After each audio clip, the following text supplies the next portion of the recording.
Triglyceride and cholesterol இதை எப்படி நம்ம மேனேஜ் பண்றது? கொலஸ்ட்ரால் அண்ட் ட்ரைகிளிசரைட் ஏன் வந்து நமக்கு அதிகமாகுது?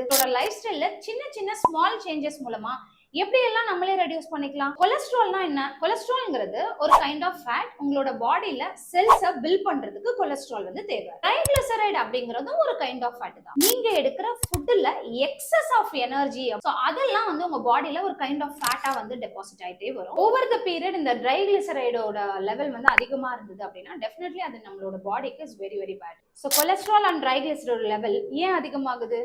Number 1, high amount of sugar, processed food, ultra processed food சாப்பிடுறது. Number 2, not moving enough. Number 3, பாடியில fat percentage வந்து increase ஆயிட்டே இருந்ததுனாலும் இது உங்களுக்கு அதிகமாகும். Number 4, family history. இதுக்கு symptoms இருக்கா அப்படின்னு வந்து கேட்டீங்கன்னா இதுக்கு symptoms அப்படிங்கிறது ஒண்ணுமே கிடையாது. ஓவர் த பீரியட் இந்த ரெண்டுமே உங்களுக்கு அதிகமா இருக்க ஹார்ட் ரிலேட்டட் இஷ்யூஸ் வந்து பயங்கரமா இன்க்ரீஸ் ஆக ஆரம்பிக்கும். ஸோ இதை ரெடியூஸ் பண்றதுக்கு என்ன மாதிரியான விஷயங்கள் ஃபாலோ பண்ணணும் நான் கீழே கேப்ஷன்ல டீடைல்டா கொடுத்துருக்கேன், செக் பண்ணிக்கோங்க.